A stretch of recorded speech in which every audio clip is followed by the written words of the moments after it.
ஷாமிலிருந்து இன்றைக்கி ரெட்மி 7 அப்படிங்கிற ஒரு மிட்ரேஞ்ச் ஸ்மார்ட் ஃபோனை அறிமுகப்படுத்தியிருக்காங்க சைனாவில். ஏற்கனவே இந்தியாவில் வந்து ரெட்மி நோட் 7 மற்றும் 7 ப்ரோ ஆகிய ஃபோன்கள் லான்ச் ஆகிருக்குது. இந்த ரெட்மி 7 வந்துச்சுன்னா விலை அதோட ரொம்ப கம்மியாக இருக்கும். இந்த ரெட்மி 7 ஸ்மார்ட் ஃபோனை பற்றின ஃபுல் இன்ஃபர்மேஷனை இந்த வீடியோவில் நம்ம பார்க்கலாம்.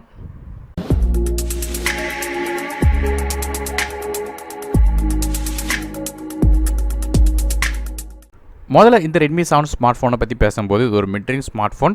இந்த ஃபோனில் உள்ள பில்ட் அண்ட் டிசைனை பற்றி முதல்ல பார்க்கலாம்.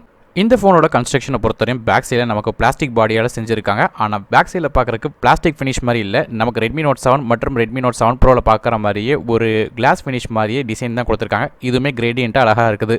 ஃப்ரண்ட் சைடில் உள்ள ஸ்க்ரீனை பொறுத்தவரையும் இந்த ஃபோனில் 6.26 இன்ச் IPS LCD டிஸ்பிளே கொடுத்துருக்காங்க. இது 720p ரெசல்யூஷனோட டிஸ்பிளே 19:9 ஆஸ்பெக்ட் ரேஷியோவில் வருது. 269 ppi டென்சிட்டி இருக்குது. ஸோ ரொம்ப ஷார்ப்பான டிஸ்பிளே இல்லாதனாலும் இந்த ப்ரைஸ் பாயிண்ட்டுக்கு ஓகே. இந்த ஃபோனோட இந்த ஸ்க்ரீனை வந்து கார்னிங் கோரில்லா கிளாஸ் 5 ப்ரொடெக்ஷனால் கொடுத்துருக்காங்க. இது ஒரு வாட்டர் ட்ராப் நாச் டிஸ்பிளேயாக வருது. அது மட்டும் இல்லாமல் இந்த ஃபோனுக்கு P2i நேனோ கோட்டிங் கொடுத்துருக்காங்க. அதனால் தண்ணி ஆக்சிடென்டலாக பட்டாலும் பிரச்சனை இருக்காது, அதாவது ஸ்பிளாஷ் ப்ரூஃபாக வருது.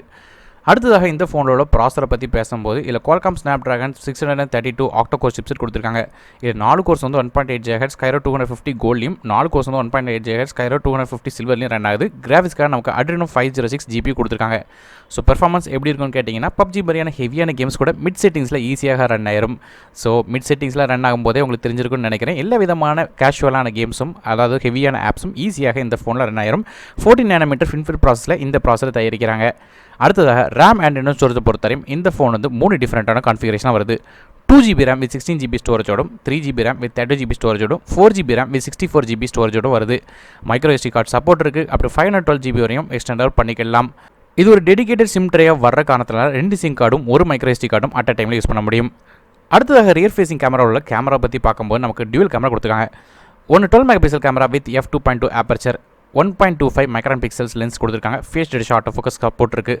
ரெண்டாவது கேமரா வந்து 2 MP டெப்த் சென்சார் கொடுத்துருக்காங்க. ஸோ நார்மலான கேஷுவலான ஒரு கேமராவை பொறுத்த வரையும் கம்பேர் பண்ணி பார்க்கும்போது கண்டிப்பாக இது வந்து ஓரளவு பெட்டராக இருக்கும். ஏன்னு கேட்டிங்கன்னா இது ஒரு 1.25 மைக்ரான் பிக்சல்ஸ் இருக்கிறனால ஓரளவு லைட்டை வந்து கூட கொஞ்சம் கேப்சர் பண்ணும். அது மட்டும் இல்லாமல் வீடியோ கேப்சரிங்கை பொறுத்தவரையும் நமக்கு வந்து 1080p ஃபுட்டேஜ் வந்து 16 frames/second வரையும் கேப்சர் பண்ண முடியும்னு சொல்லியிருக்காங்க. செல்ஃபி கேமரா பொறுத்தவரை இல்லை 8 MP ஃப்ரண்ட் ஃபேசிங் கேமரா கொடுத்துருக்காங்க. அடுத்ததாக இந்த ஃபோனோட பேட்டரி பொறுத்தவரையும் இதில் 4000 mAh பேட்டரி கொடுத்துருக்காங்க. ஃபாஸ்ட் சார்ஜிங்கான சப்போர்ட் வந்து நார்மலாக 10 வாட் சார்ஜிங் தான் கொடுத்துருக்காங்க. ஸோ ஓரளவு கிட்டத்தட்ட ஒரு 2 மணி நேரத்துக்கு மேலே சார்ஜ் ஆகும் எதிர்பார்க்கப்படுது. USB Type-C கிடையாது, அதுக்கு பதிலாக மைக்ரோ USB 2.0 தான் கொடுத்துருக்காங்க. OTG சப்போர்ட் இருக்குது. ஸோ இருந்தாலும் இந்த ப்ரைஸ் பாயிண்ட்டுக்கு இது ஓகே. அது மட்டும் இல்லாமல் இன்ஃப்ராரெட் போர்ட் இதில் கொடுத்துருக்கிறது ஒரு ப்ளஸ் பாயிண்ட். மற்றபடி நார்மலான வைஃபை சப்போர்ட் இருக்குது. அது மட்டும் இல்லாமல் ப்ளூடூத் வெர்ஷன் பொறுத்தவரை 4.2 இருக்குது. 3.5 ஹெட்ஃபோன் ஜாக் சப்போர்ட்டும் கொடுத்துருக்காங்க. இந்த ஃபோனில் உள்ள OS பொறுத்தவரையும் Android 9.0 பையில் ரன் ஆகுது. MIUI 10 இன்டர்ஃபேஸில் ரன் ஆகிட்டு இருக்குது. ஃபிங்கர் பிரிண்ட் ஸ்கேனர் இந்த ஃபோனோட பேக் சைடில் கொடுத்துருக்காங்க. அது மட்டும் இல்லாமல் இந்த ஃபோனில் டியூயல் 4G VoLTE சப்போர்ட் இருக்கிற காரணத்தினால உங்களுக்கு 2 4G சிம் போட்டு அட் அ டைமில் வந்து 4Gயில் VoLTEயில் பேச முடியும். கடைசியாக இந்த ஃபோனோட ப்ரைஸிங்க்கு வருவோம்.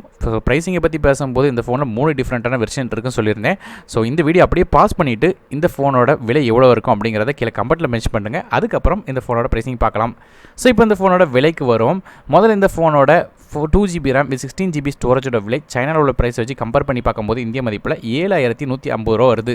அதுவே 3GB RAM வித் 30GB ஸ்டோரேஜோட விலை இந்திய மதிப்பில் 8170க்கும், 4GB RAM வித் 64GB ஸ்டோரேஜோட விலை இந்திய மதிப்பில் பார்க்கும்போது நமக்கு 10,215 ரூபா வருது. ஸோ எப்படி பார்த்தாலும் 7000 ரூபாயிலேருந்து ஆரம்பித்து 10,000 ரூபாயில் இருக்கும்னு சொல்லி எதிர்பார்க்கப்படுது இந்தியாவில் லான்ச் ஆகும்போது. ஒருவேளை இந்தியாவில் இந்த ப்ரைஸுக்கு லான்ச் ஆச்சுன்னா டிசைன்லையும் சரி, ஸ்பெசிஃபிகேஷன்லையும் சரி, ப்ரைஸிங்லையும் சரி இந்த ஃபோனை அடிச்சுக்கிறதுக்கு வாய்ப்பே இல்லை. ஏன்னா ஸ்பெசிஃபிகேஷன் ரொம்ப நீட்டான ஸ்பெசிஃபிகேஷன் கொடுத்துருக்காங்க, அதுவும் இந்த ஆச்சரியமான ப்ரைஸில். ஸோ இந்த ஃபோனை பற்றின உங்களோட கருத்து என்ன? ஒருவேளை இந்தியாவில் இந்த ஃபோன் வந்துச்சுன்னா வாங்குவீங்களா, இல்லை ரெட்மி நோட் 7 இல்லை 7 ப்ரோ வாங்குவீங்களா அப்படிங்கிறத கீழே மென்ஷன் பண்ணலாம். இந்த வீடியோ ஃப்ரெண்ட்ஸ் அண்ட் ஃபேமிலிஸ்க்கு மறக்காமல் ஷேர் பண்ணுங்கள். அது மட்டும் இல்லாமல் இந்த சேனலை சப்ஸ்கிரைப் பண்ணிவிட்டு பக்கத்தில் இருக்க பெல் பட்டனையும் ப்ரெஸ் பண்ணிடுங்க. என்னை மேலும் பல வீடியோ இருக்குது அருண் டெக் தமிழுக்காக. மற்ற வீடியோவில் உங்கள் சந்திக்கும் வரை நன்றி, வணக்கம்.